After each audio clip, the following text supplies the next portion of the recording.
Korea Selatan atau yang terkenal dengan Korsel adalah sebuah negara di Asia Timur yang ibu kotanya adalah Seoul. Negara yang berbatasan dengan Korea Utara ini terkenal dengan bintang K-pop-nya, boyband, dan girl band-nya yang mendunia. Di balik semua kesuksesannya itu, menyimpan beberapa hal yang tidak masuk akal yang pernah terjadi di Korea Selatan.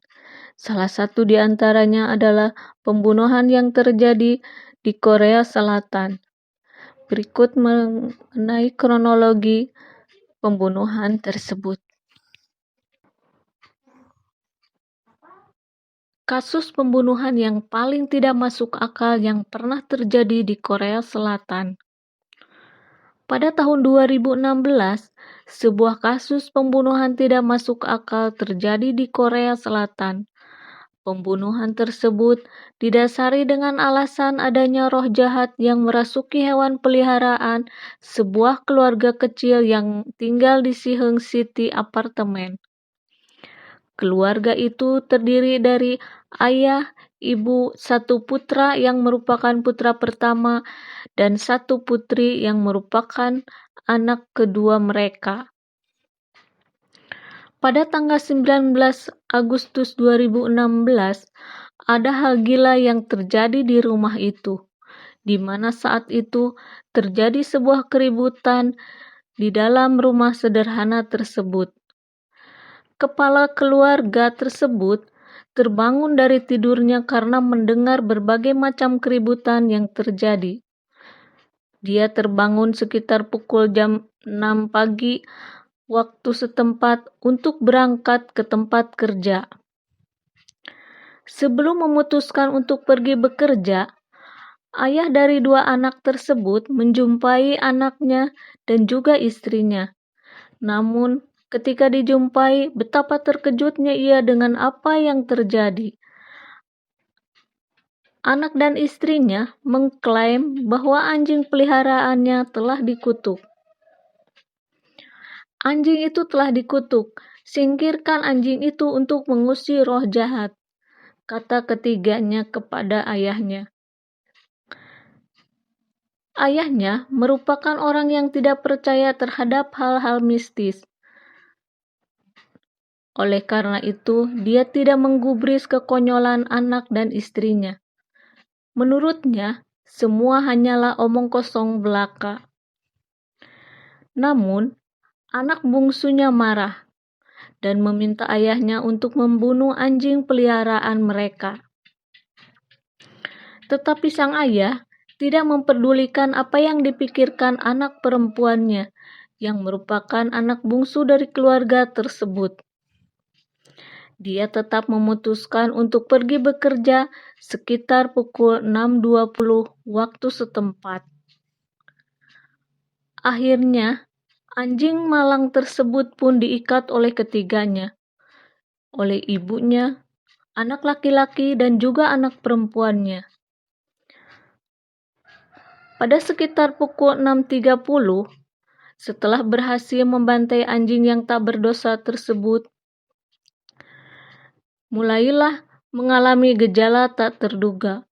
Anak perempuannya tak berhenti bergetar dan mulai tersedak. Saat ibunya mencoba menenangkannya meskipun dia juga merasa panik dan tidak tahu apa yang terjadi kepada anak perempuannya. Tetapi sayang, anak perempuannya bukannya merasa tenang setelah dinasihatin oleh ibunya. Dia justru menyerang ibunya dan mencekik leher ibunya. Kepanikan pun mulai terjadi dan menimbulkan stigma bahwa roh jahat yang ada di anjing telah pindah ke tubuh anak perempuannya. Mendengar hal itu, anak laki-lakinya yang merupakan kakak dari si korban segera berlari menghampiri dan memberitahu adiknya ke dalam kamar mandi. Sekitar pukul 6.40 waktu setempat, pembunuhan terhadap D, yaitu anak perempuan, terjadi. yang dilakukan oleh anak laki-laki, yaitu kakaknya dan ibunya. Sang ibu memegang kaki anak perempuannya di kamar mandi. Bukan hanya membunuh, ibu dan anak laki-laki tersebut juga memenggal kepala si bungsu. Atas aksi pembunuhan tersebut, ibu dari keluarga itu pun memutuskan untuk pergi meninggalkan apartemen dengan sebelumnya telah mengganti pakaian. Tetapi anak laki-lakinya tetap berada di rumah tersebut dan dia mulai sadar atas tindakan pembantu yang dilakukannya. Lantas, dia pun memutuskan untuk menghubungi sang ayah yang sedang berada di kantor. Anak laki-laki tersebut menceritakan kronologi pembantaian tersebut, serta meminta maaf kepada ayahnya, dan dia menyuruh ayahnya untuk segera pulang ke rumah. Namun, ayahnya yang sedang bekerja lagi-lagi tidak mempercayai hal tersebut. Sang ayah memutuskan untuk mengirim seseorang kerabat dari keluarga mereka yang berprofesi sebagai perawat untuk melakukan pengecekan. Beberapa saat kemudian, kerabatnya itu datang ke rumah tersebut.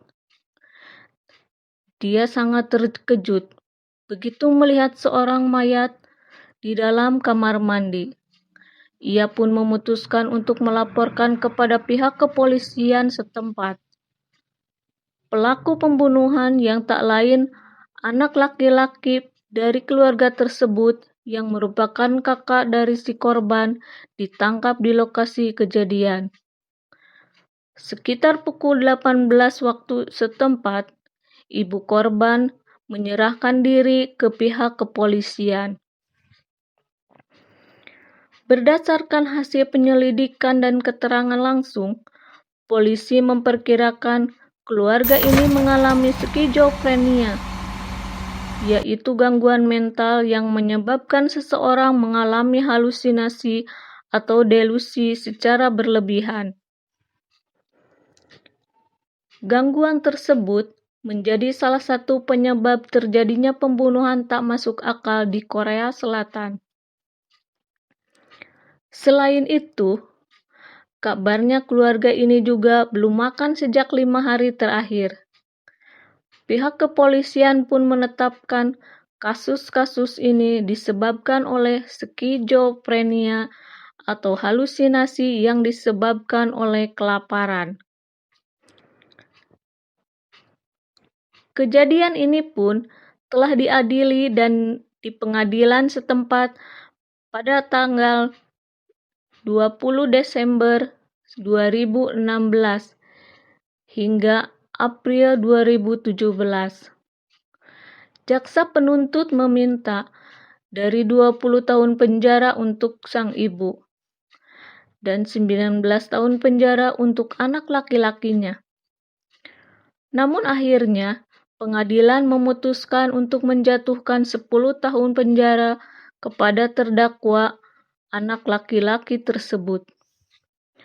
Sementara itu, sang ibu yang menderita skizofrenia mendapatkan pendampingan mental dan rehabilitasi. Pada bulan Juni 2019, dia dibebaskan dari rehabilitasi dan kabarnya telah kembali bersama suaminya dan tinggal di tempat yang sama dengan waktu itu. Meskipun telah berlalu, warga Korea Selatan tidak melupakan kejadian aneh dan pembunuhan tidak masuk akal yang terjadi di apartemen Siheung City tersebut, di mana si ibu yang merupakan pembunuh anaknya telah kembali ke apartemen dan tinggal bersama sang suami lagi.